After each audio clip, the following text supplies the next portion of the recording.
That's all right. It happens. It's the demon of technology that we have from Mm, time to Yes, time. it is. it Yeah. is. Yep. All right, so we're going to shoot at just a little under an hour is what we're going to Okay. shoot at, and so that's what we'll keep a eye on that and the time on that. So we'll try to end about 1:15. I mean, sorry, 2:15 to 2:18, somewhere around in there.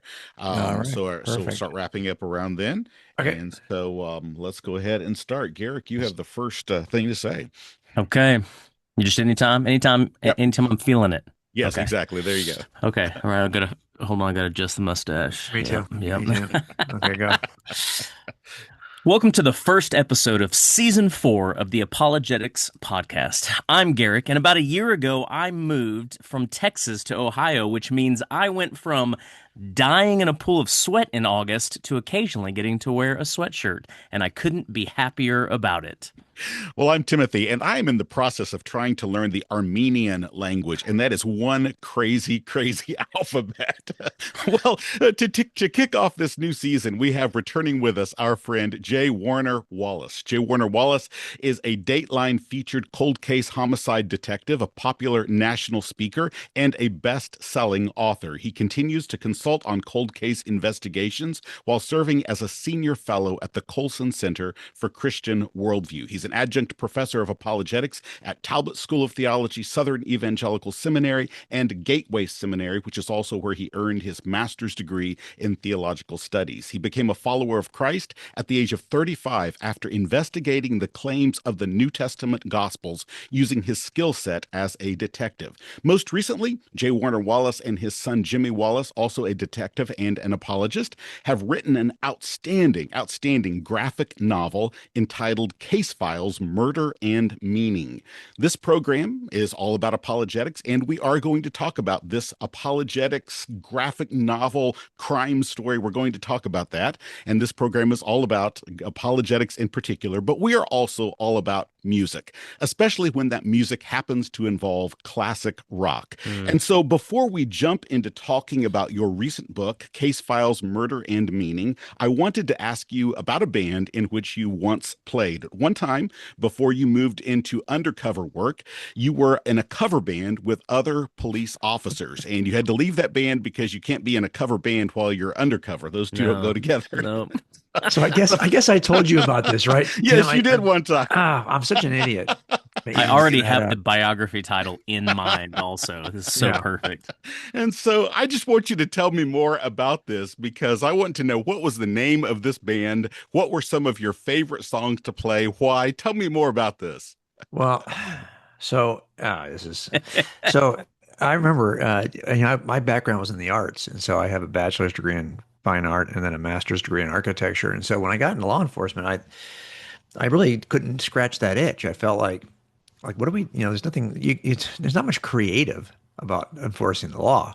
Now, of course, when I got to working cold cases, that is very creative because those are, you're trying to find interesting ways in and make this case visual for a jury. So there's a lot of the skill set I could use when I got to that point. But early on in my career, I was like, this is like, I'm already 5 or 6 years into the job, and I'm thinking, no way to do anything I used to do. And so I found somebody on the department who played guitar, and I think, yeah, he was my training officer.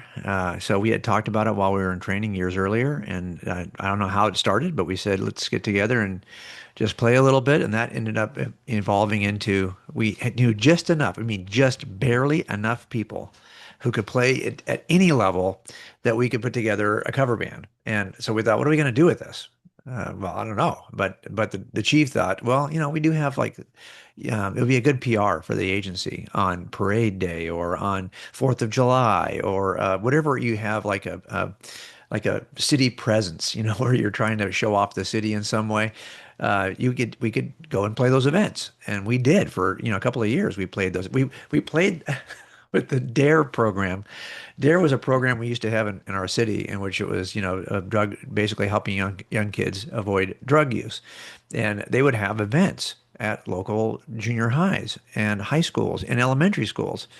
So what is goofier, if you think about it, than a bunch of cops getting up and playing covers of whatever's out there, Red Hot Chili Peppers, whatever it was, right? We would play these covers, and we looked like idiots, I'm sure. There is probably somewhere online. That's why I'm not going to tell you the name of the band because I don't want anyone Oh, Googling it. come on. No way.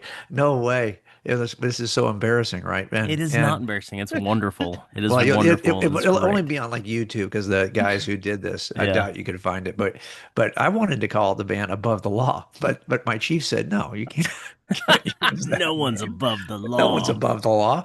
And I thought, well, I was just trying to figure out an expression that seemed like a cop expression. So we went with Beyond the Law. So that was our name, Mm, Beyond the Law.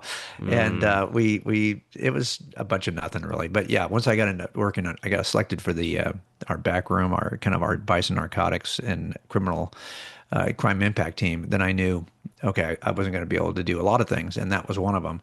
And that was really probably the hardest. It sounds crazy, but I was also on the SWAT team at the time. And I had to put down both of those things, the SWAT team and the band. And I'll be honest with you, though, it was harder to put the band down than it was to step off the SWAT team. So anyway, but that's how that all went. Well, I wanted our readers, or So excuse good. me, I wanted our listeners to hear that because I think you are, in addition to being a writer and all the background you have, there's just a lot of interesting things. There's a well-rounded kind of a person that I see when I'm with you, and just it's interesting in that, and I think some of these things are really important for people to understand you as a person as well on that. Well, Well, you know what a lot of it was, go Tim? We were ahead. trying to figure out ways to do the same kind of thing. You know, if you think about the nature of God, right? The fullness of truth and grace, or the fullness of justice and mercy, there's something about first responders Mm. that embodies both of those things. So usually you think of first responders as fire and police. And if you think of those two sides of the first response, they do kind of represent the nature of God.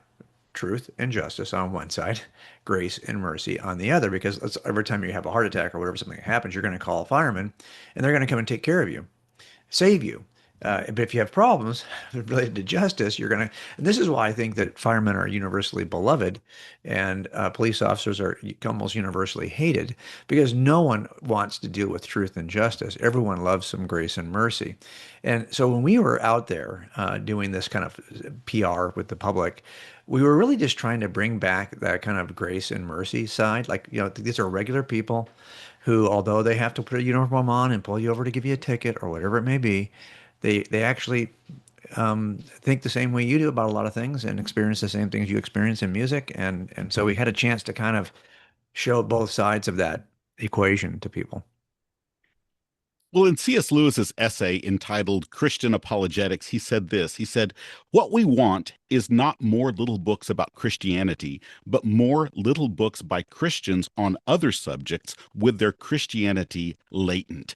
And when I looked at your recent book, Case Files Murder and Meaning, that quotation came to my mind because this is not just a little book about Christianity or Christian apologetics. It's a little book about life and about meaning that tells a compelling story with its Christianity clear, yes, but it's also latent within a great story done with some great art. And so I just want you to talk for a little bit about what compelled you to begin developing this particular project.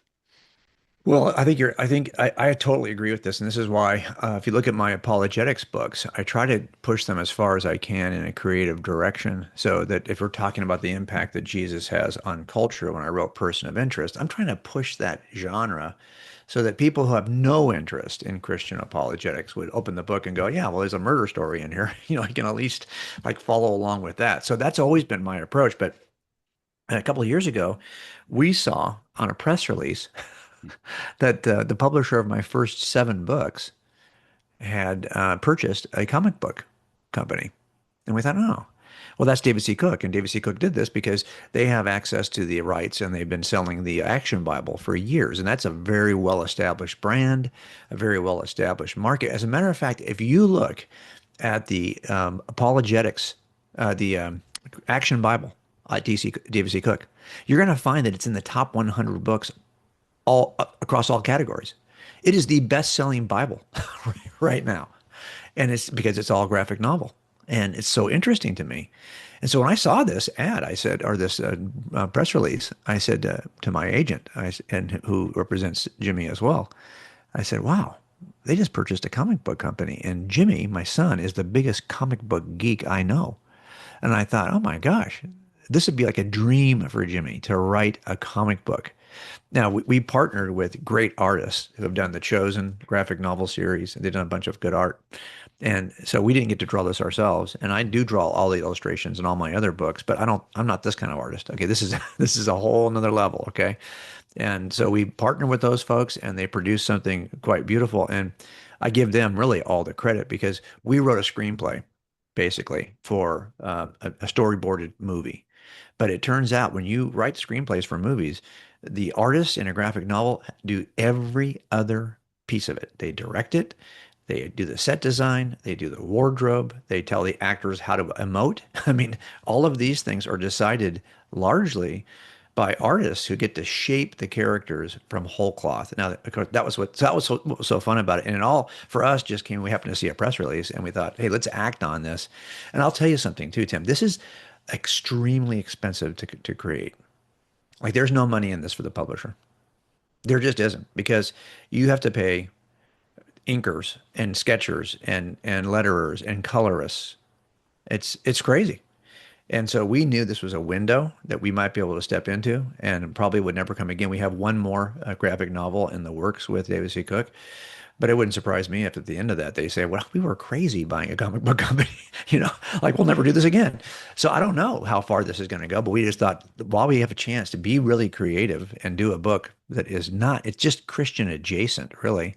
Then how do we got to take advantage of it. So we just poured our heart in 2 years into it. Here we are.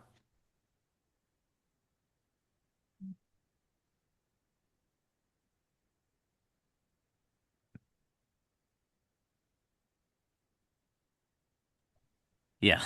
uh, that's really I'm super excited to see this. I was wondering how you take the medium of graphic novel, which I know they've done this with the Action Bible, which still kind of blows my mind, but to Yeah. turn it into right an argument, an apologetic argument. How do you do that with the structure and the framework of a comic book, essentially? Well, this has been the trick for, I think, all the books that I've written. How do I make a case for Christianity through 10 cop stories? How do I make a case for biblical anthropology through 15 cop stories? You know, how do we make, this is all this like you're doing too many, almost feels like you're doing too many things at the same time. You're trying to make a compelling kind of sub story that's detective linked because so much of what we discuss related to the evidence for Christianity is very much the stuff that we do as cold case detectives. It's Mm, very much about eyewitness reliability. And this is why you see so many books that'll say things like evidence that demands a verdict, the case for whatever. And yeah. these are from people who have never actually presented a case in trial. So it turns out you could take that skill set and run with it. So we're doing that in this book. So we're talking a lot about what cops do, what detectives do. This is a story of a serial killer in Los Angeles County. And then so that's one challenge. Can we tell a good story about the serial killer? That's one. Number two, can we figure out a way to highlight some of the issues that we might ordinarily write about in a book that's just about that apologetics issue? So here what we thought is, okay, look, what if we have a serial killer and he is systematically increasing what he thinks is the value of his next victim? So he starts off with somebody who's homeless. He's going to end up with somebody who's very important in the county. And he's doing this to get the attention of a detective team that, for the most part, at least initially, is like, yeah, whatever. And then they realize they got a serial killer on and he's increasing his targets. And we got to figure out who he is. So this issue of what gives a human life value, Yeah. because we see this all the time in the Yeah. news. Okay, school shootings or any kind of major shooting does typically get the attention of the press. So let's say that somebody comes in tomorrow and shoots up a location and 12 people die. Well, this week, 12 people will probably die in major cities, and no one's going to cover those deaths. But you put them all together in this kind of a grouping, and now it's national. So why is it that some people, for example, if Arnold Schwarzenegger is, or somebody who's famous in California or wherever, is attacked, you're going to hear about that. Yeah. Even though there's a lot of other attacks, you're not going to hear. Why not? Why aren't those people important? Like, how do we assign value to people? Is it by their notoriety, this level of celebrity, their achievements, their wealth, their skin color? Like, what are we using to determine value? And what is the Christian notion of where value is derived? And could we kind of like tease that out in a story so that the main characters, and none of whom are Christian. We've got one Christian character in this entire book. And we also didn't want this to land like at the end of it all, everyone's going to get baptized in a big ceremony. No, this is going to end like real life. And we've been around cops. We've just described, 8 cops that we work with are described in this book. And it turns out most of those guys, if you were to talk to them about Jesus, would probably smack you in the side of the head. So we have to figure out like what's realistic about what these kinds of characters would say or do. And Mm. that's the kind of story we're trying to tell. But we think in the end, this issue of how you assign value and what the alternative is from a Christian perspective, we at least wanted to communicate that and to give the Christian view credibility for somebody who might just be interested in a crime graphic novel. Mm. We've already talked about a little bit that you've got a background in design, architecture, things like that. And not only in this book, but also, particularly in your book, Person of Interest, you're very focused on doing apologetics that's not merely logical. We've hinted at this a little bit, but I want us to dig more in because I think this is really important. So many people view apologetics strictly as being something about logic and something about philosophy, things that are somehow have nothing to do with the aesthetic, nothing to do with anything to do with the imagination. It's all about logic. And much of what I try to do with my students at times is to help them to see that's not the only way. That's one way. Logic, philosophy, those are all important. That is one way to do apologetics, but it's certainly not the only way. And so in this particular graphic novel, you tell your story through art and appeal to the aesthetic. Tell me more about why it's important for apologists in particular. Why is it important for an apologist to be able to appeal to the artistic, the aesthetic, the imaginative? Why is that so crucial? Yeah, that's a great question. A couple things. For me personally, that was the only way I could do it. Here's why. I think the job, decades working in law enforcement taught me the value of logic and connecting evidential dots so that we can make proper inferences about what really happened in the past.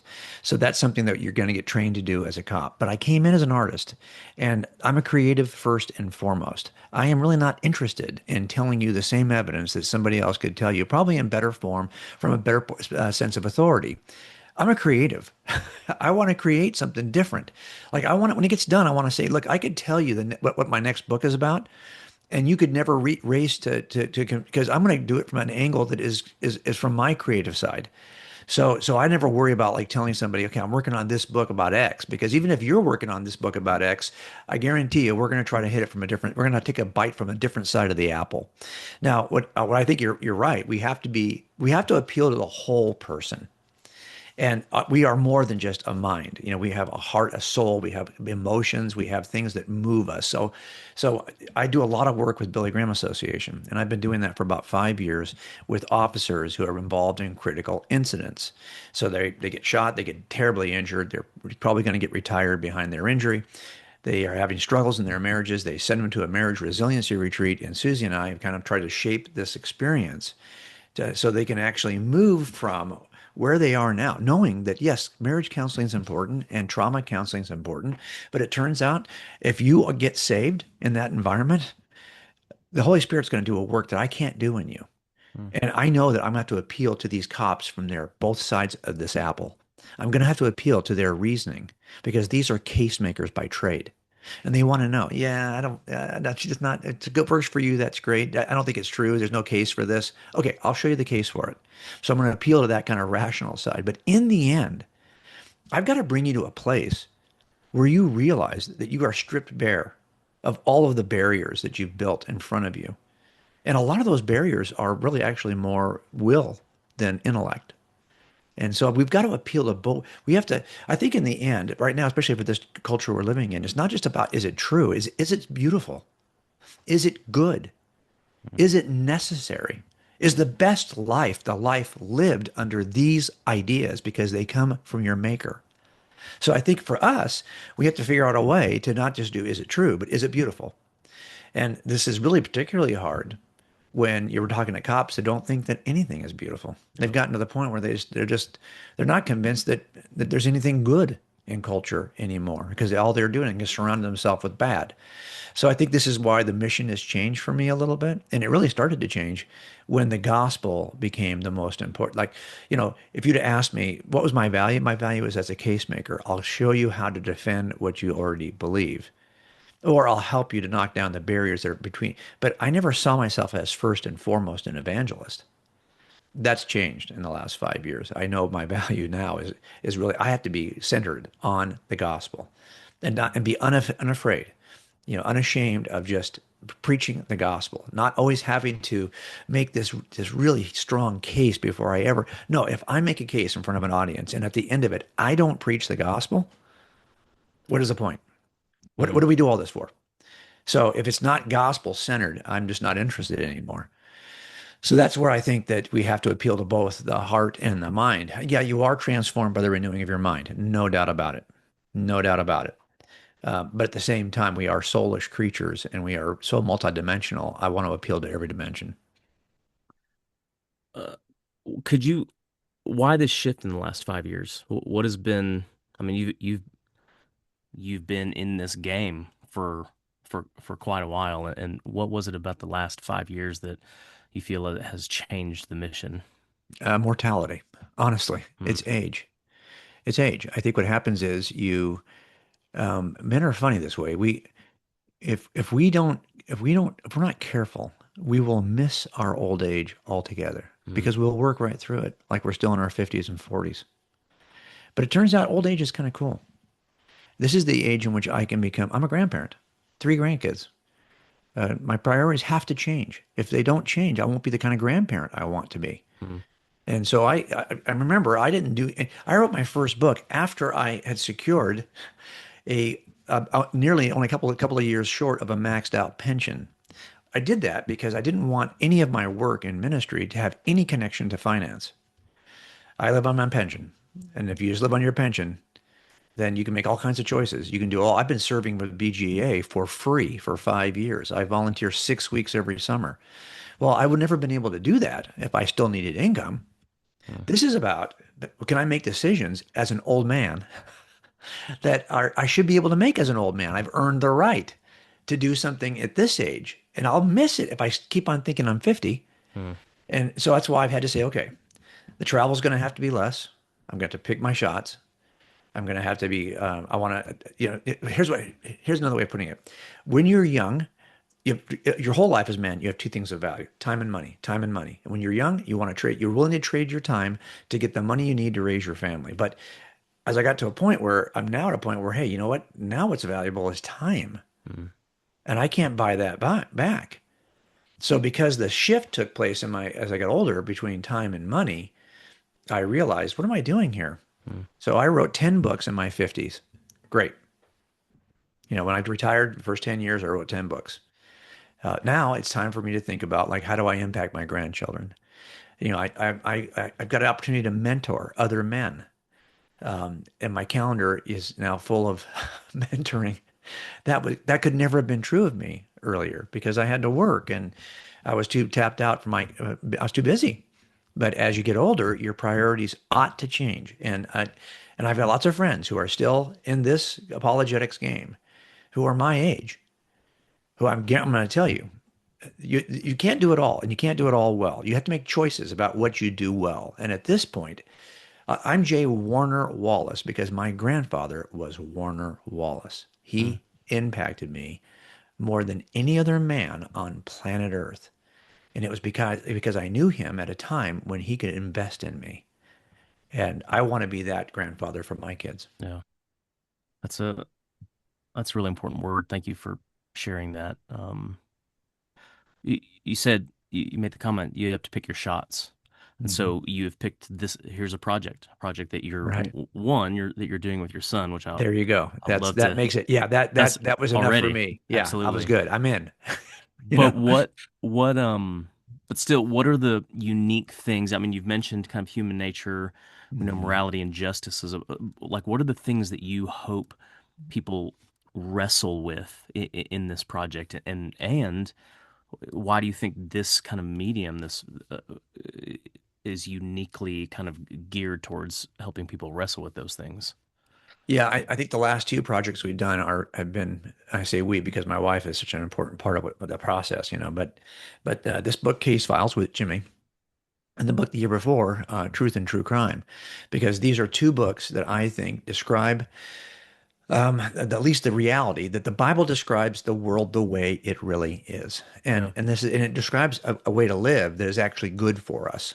So the Truth and True Crime is a book that talks about 15 principles of biblical anthropology that help humans flourish, that actually coincide with studies done in the last 50 years on human nature. So we act like we're discovering these things for the first time, when in fact they are very ancient principles that if you would just read your Bible, you would go, well, duh, I already know that. This is why I wanted to do the Truth and True Crime. And I think it also takes a similar approach to this. The people who buy the Truth and True Crime are probably interested in true crime stories, and there are 15 true crime stories in there. The people who read a book like this, Case Files, these are people who are graphic novel people who are probably nowhere near interested in picking up a Christian apologetics book. There's not even a notion of Christianity in this book until probably about two-thirds of the way through it. Hmm.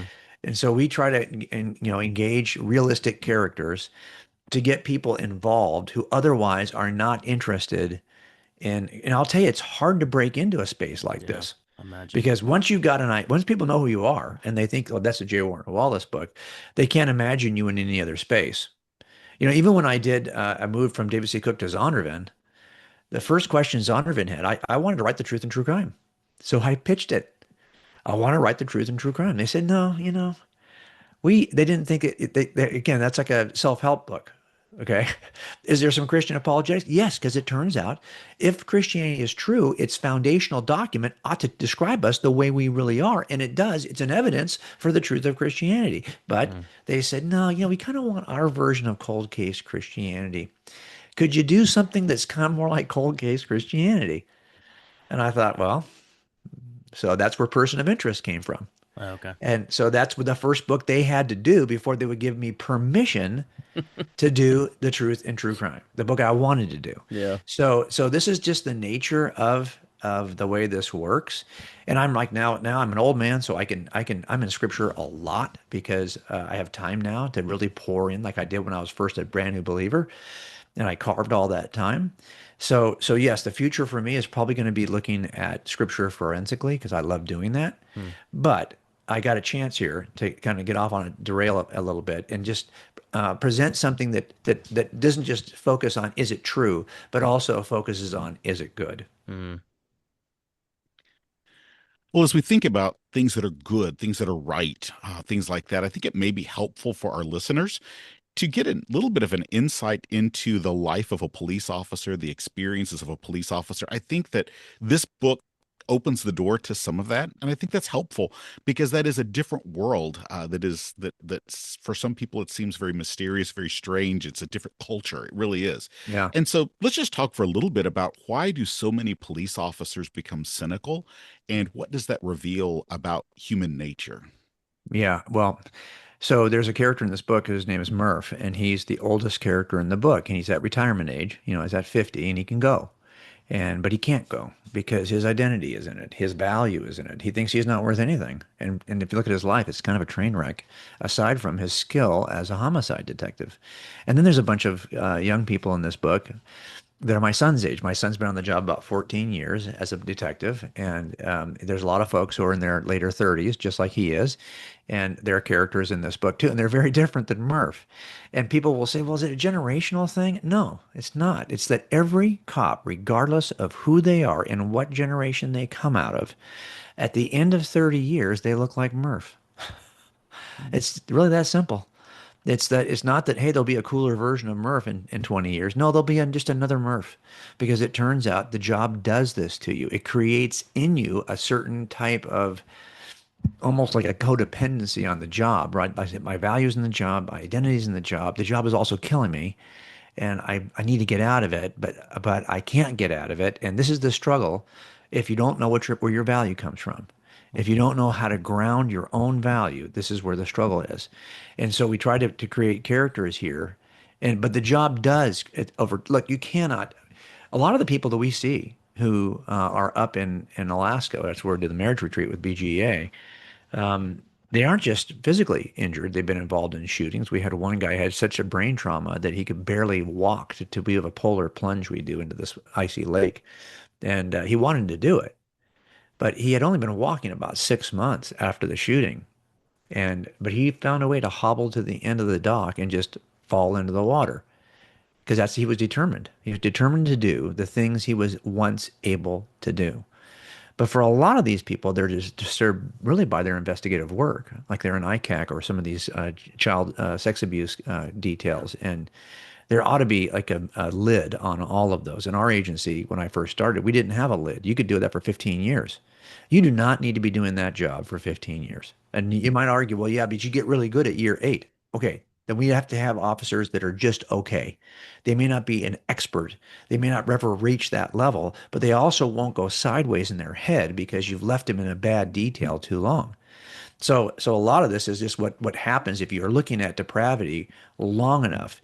God forbid it should ever become normal for you. And God forbid you should ever like look at, if you get respond to a lot of calls, domestic violence calls, other kinds of sideways families, and they're in neighborhoods that look just like yours, and you go into those houses, you think from the outside you'd never know. And then you get inside and you realize how dysfunctional it is and how violent it is. Well, then you can't help but drive down your own street and think to yourself, is everyone like this? Because this houses look just like the house I just came out of. So is my neighbor the same kind of a train wreck that this guy is? You start to become suspicious of everyone. And there's the problem, is that it starts to mess with your head. Yep. And this is why this is a different kind of ministry than, for example, than it would be to fire or somebody who is not having to see that. Although firemen have to see a lot of physical trauma, Yep. right? But there's not this level of suspicion where you develop a skill set. And here's how it works. Assume up front everyone is a liar, and eventually someone's going to go to jail. If you assume up front everyone's a truth teller, well, no one's ever going to go to jail. So your strategy is you're all lying to me. Well, take that home and see how that works with your spouse. It's Yeah. not going to work real well. So we have to kind of help people who do this job recognize that there are limits to taking that approach with people, and it's not healthy. And so that's one of the things we try to do, and that ministry is figure out how to. And if you do that long enough, if you do that for 5 years, it will change the kinds of books you want to write. And I have talked to my wife about, I'm thinking after 5 years of doing this, I have a book I want to write, and I'll describe it to her. And she'll say, no one's interested in that book. That's got an audience of about 4 people because it's just this nichey thing that you see working with cops that may not even transfer to the general population. Mm. So you think, oh, I just discovered something. Oh, yeah, but you discovered something that's got such a finite use that you're just better using it and passing it on to other people as a mentor than it is like to spend a year writing a book about it. Mm. So that has changed our work considerably.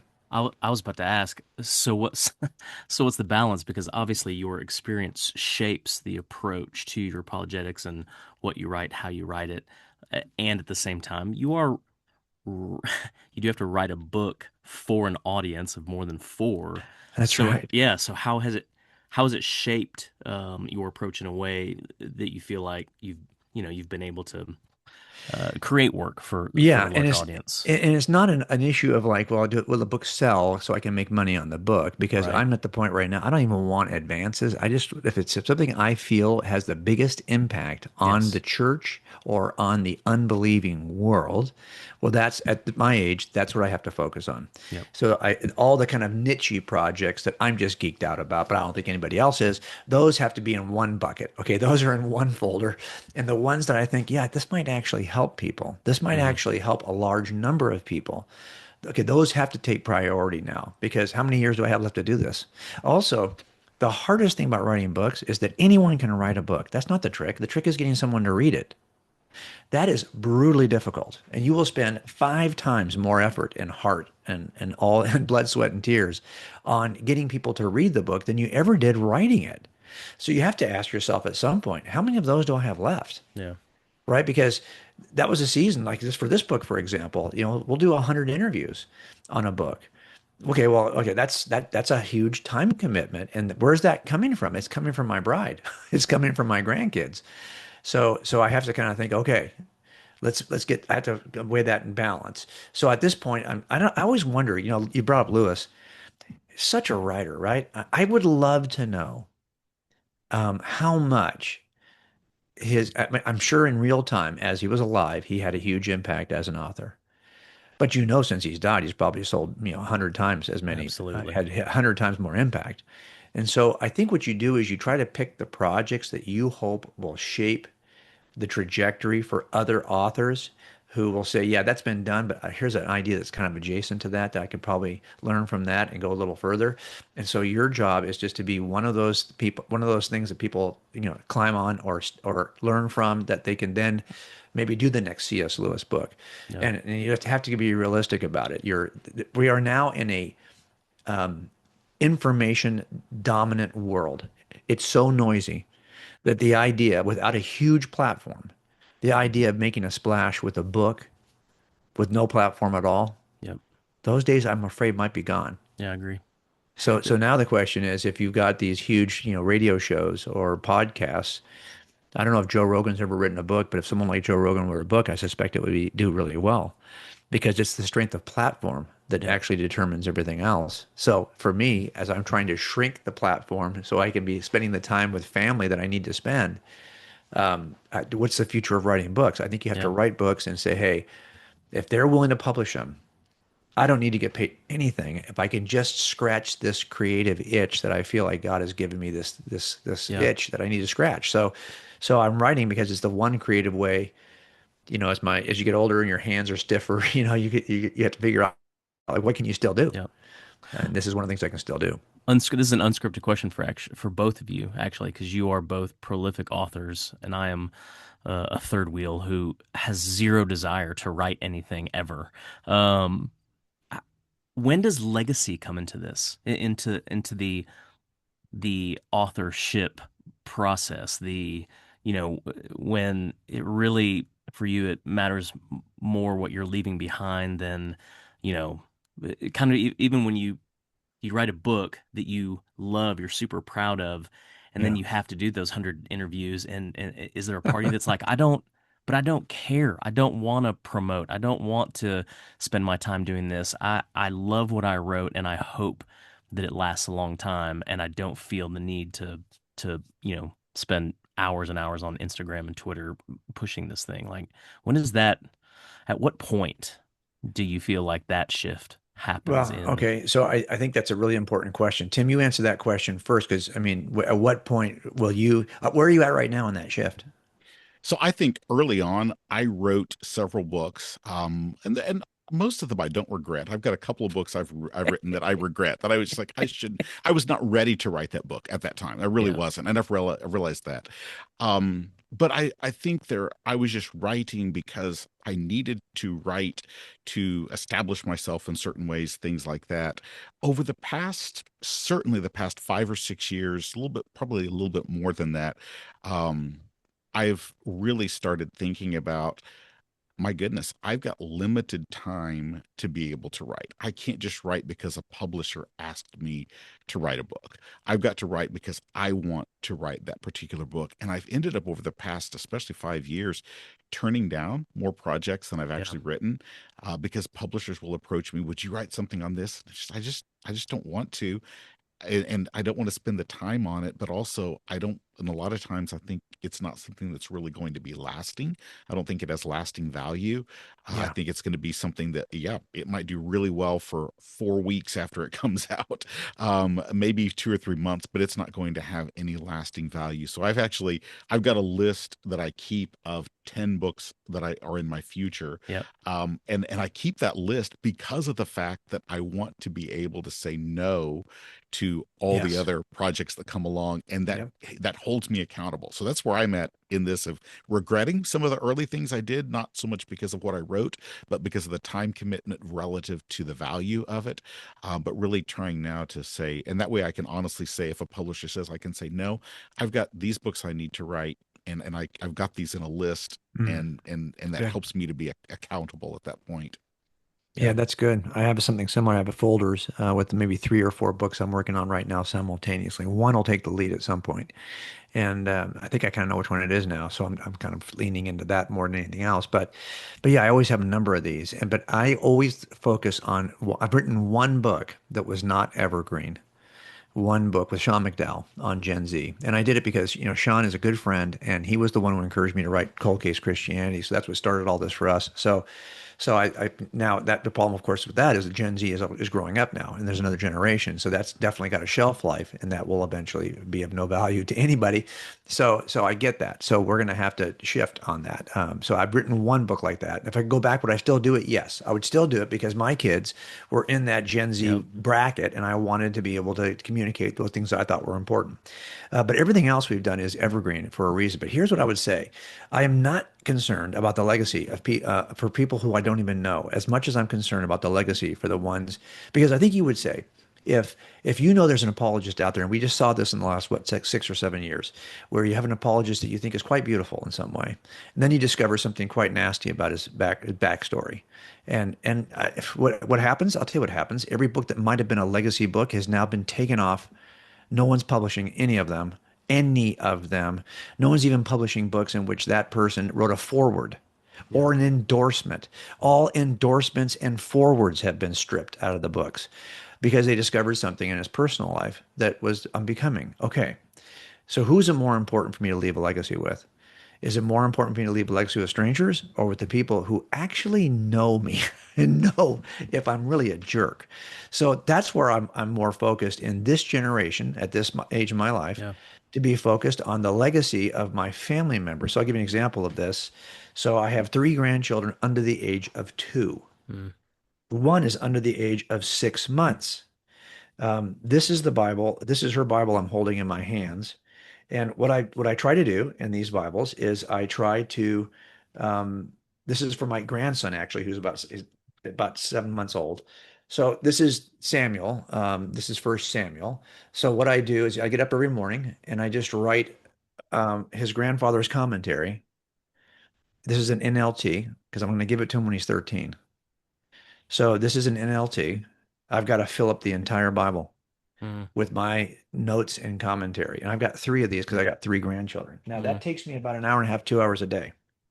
And I try not to miss a day Worth every because second. the legacy is with those grandchildren. Now, here's the trick. There's a good chance that some of those grandkids won't even open that Bible. Am I willing to spend 13 years on a project for someone I hope to have a legacy with, not even knowing for sure if that person will ever read it? Whereas I used to spend a year writing a book and hoping that thousands would read it. Now I'm going to spend 13 years writing a book, hoping that one kid Yep. will read it. And that's where I think you have to make the shift. Like what is it you're working on that's legacy stuff, Yep. and what is it you're working on? So I think we have to at some point, at least, hey, look, Timothy, at least you have been asked by a publisher to write a book. Okay, that has never happened for me. I mean, I've had to, basically, I've got ideas for books, and the publisher says, not so good. Yeah, we'll skip that one until for now. We'll skip it. Then no one's coming to me and saying, hey, Jim, we'd like you to write this book. But if they did, I think it would be probably a hard no. I Yeah. think if there was an idea out there that I thought I was going to move me for a year to sacrifice time with my family to do it, I probably would already have it up here. I don't think anyone's going to pitch it. I have had people say to me, "Well, would you ever write anything on the Shroud of Turin?" No, no. Wait, you really have gotten that question? Oh gosh, Okay. all the time, because it's like a detective thing. This I is a mean, piece it of is, yes, it this is is a piece of fascinating. evidence. Yeah. Would you take your investigative skill and tell me, is it real? And I always, spoiler alert, okay? I don't know if it's real, but to me, it's not real enough to put in my case Yeah. proper anyway. I mean, Yeah. I kind of feel like it's like a 51-49. And here's what I've learned in working these trials: you have 15 pieces of evidence. The 16th piece is a 51-49 kind of a piece. Okay. Leave it out. I don't want everyone else being as suspicious about the other 15 pieces as they have a right to be about the 16th piece. Yeah. And if the defense wants to bring it in, great. We can show that it actually would work in our case if we wanted it to, but we're not bringing it up. Let the defense bring it in. That's one of those pieces, the shroud. I know I'm going to catch a lot of flack for saying this here, but I just think it's just, is it possible? Sure. I don't think it's that reasonable right now. I Yeah. don't see anything about it that would move me to put it in my case proper. But I understand why people get excited about it. But here's the other thing. When you write a book about something, you end up becoming excited about it because you want people to read it. So I'd have to be excited about it before I wrote a book because I don't want to be the Shroud of Turin guy. Yeah. Okay. So Yeah. My 14-year-old son would love for you to write some things on the Holy Lance. He's super into this right now. Speaking of family, sons, I want to ask you a question about your yeah, son Jimmy, who yeah. I apologize if this is for all of our law enforcement listeners right now, if this is stereotypical, but I feel like as soon as you began calling him Jimmy, you sealed his fate to be a detective. Like when you say my son Jimmy is a detective, I'm like, well, that's the least surprising thing I've ever heard in my life. He just sounds like a detective. Well, Um, you know what it was too? Is my dad's name is Jim, there you go. and he was a detective. He worked from 61 till about 88. So he was the first generation. We've been in this same profession with the exact same name three times at the same agency for 64 years. That is wild. And I'll tell you that when I had Jimmy, it was like, well, I wonder if he'll be a cop because there were two Jims. Well, then when Jimmy became a cop, I was born in my dad's academy. He was born in mine. Mm-hmm. And it was like, wow, is he going to have a boy? If he did, he would name him Jim. Yes. And with that guy, it turns out he had two daughters. Oh, yeah.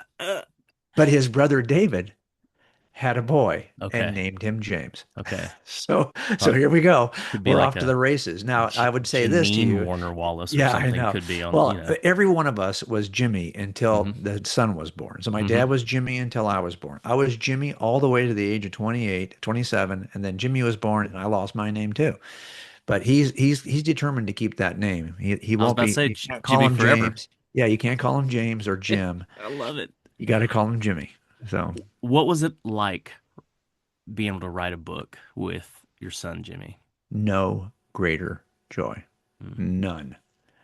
I'll do it again. I'll do it as many times as he wants to do it. Hmm. And if David wants to do one, my son David's a doctor. He's a pediatric anesthesiologist. I mean, he's like a biochemistry guy. I'm always Hmm. like, hey, we got a book in there somewhere. Let's Absolutely. let's do something. But yeah, he there's no it's and so here's what you do. Um, I'm very open-handed. I'll toss out an idea. Jimmy did all of the heavy lifting. Hmm. He wanted this project. My name is only on this book because he's good to me and he's like, yeah, I want your name to be on it. But to be honest, that's why my name is second. It's Jimmy Wallace and J. Warner Wallace because honestly, he did the heavy lifting. This is not a project that's easy to write. Yeah. It's weird. It's a weird project because you have to open the page and go, okay, so on this page, there's going to be 8 panels. It's going to be in 4 actions. It's going to be these bubbles. It's going to be these action boxes. And I'm like, I don't even know how to write like that. That's like a Yep. screenplay. Yep. This is not a novel you're just writing. This is a screenplay. And you have to think about, and he would always say, come back to me and say, that conversation is too long. I would say, make sure we mention this.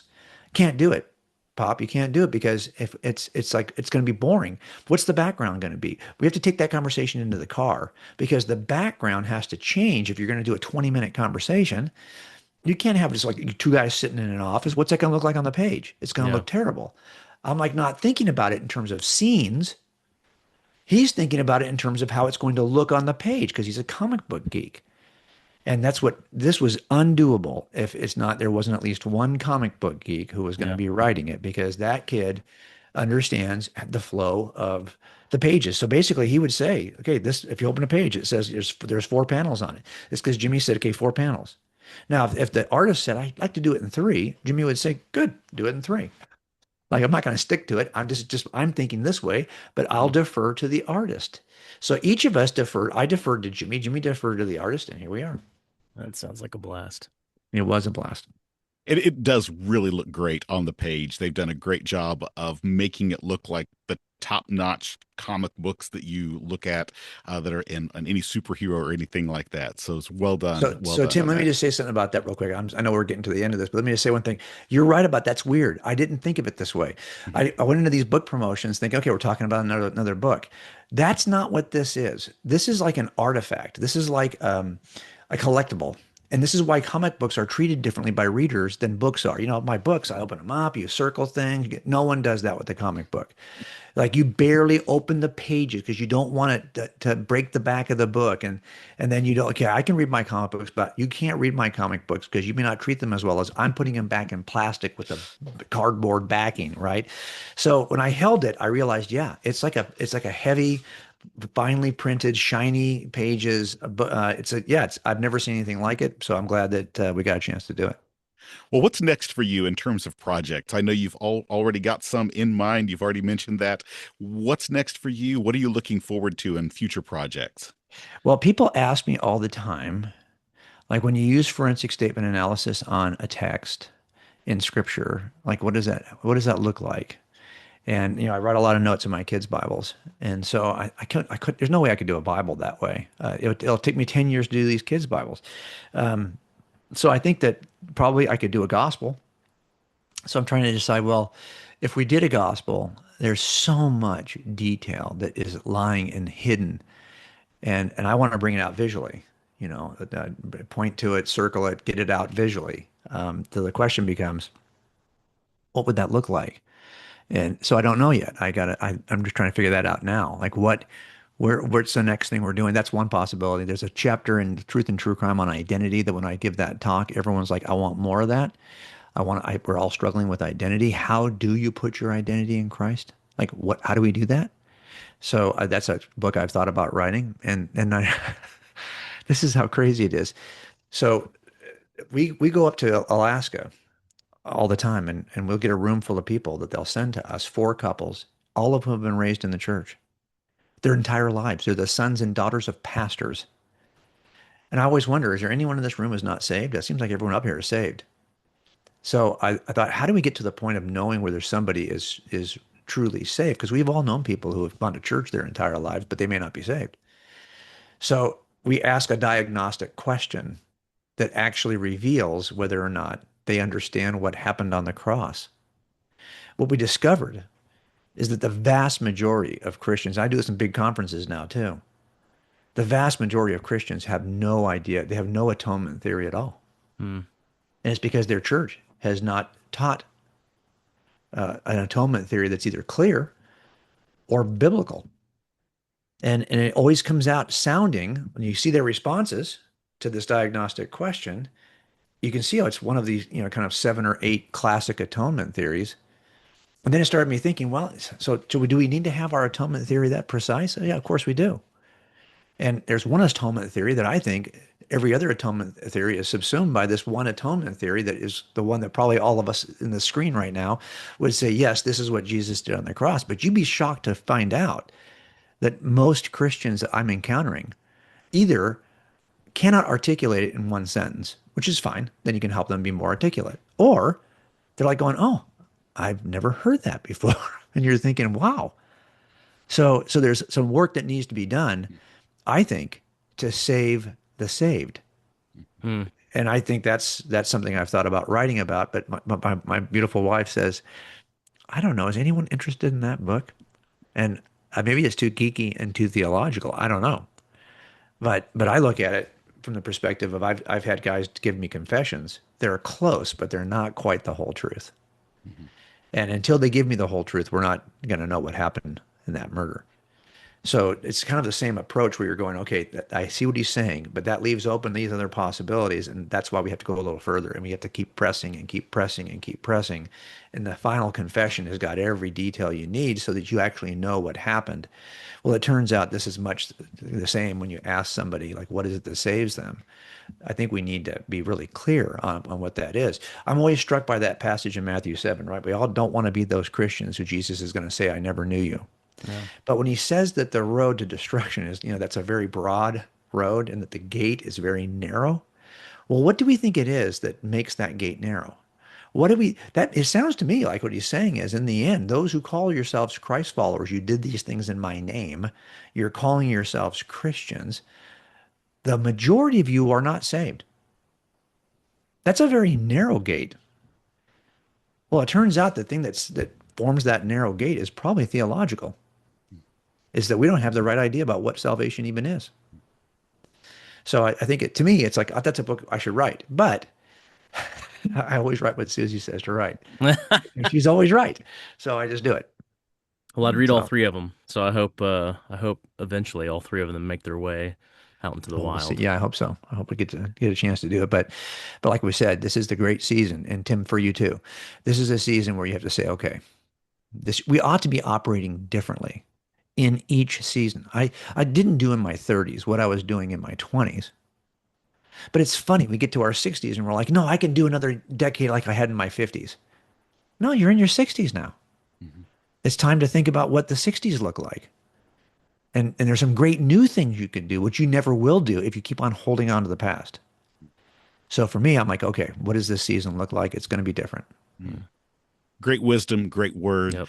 Make sure listeners go out and purchase Case Files Murder and Meaning. Give it to somebody as a gift. It really is something that somebody that you know who may not even be a Christian, if they're into comic books at all or into murder mysteries, stories, things like that, Case Files Murder and Meaning by Jimmy Wallace and J. Warner Wallace.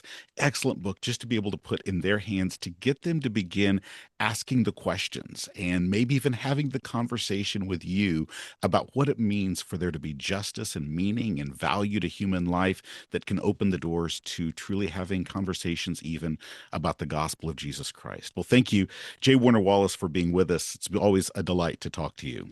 Thanks, Tim. I appreciate you both. Thanks, Garrick. I really appreciate being with Absolutely. you Thank guys. you.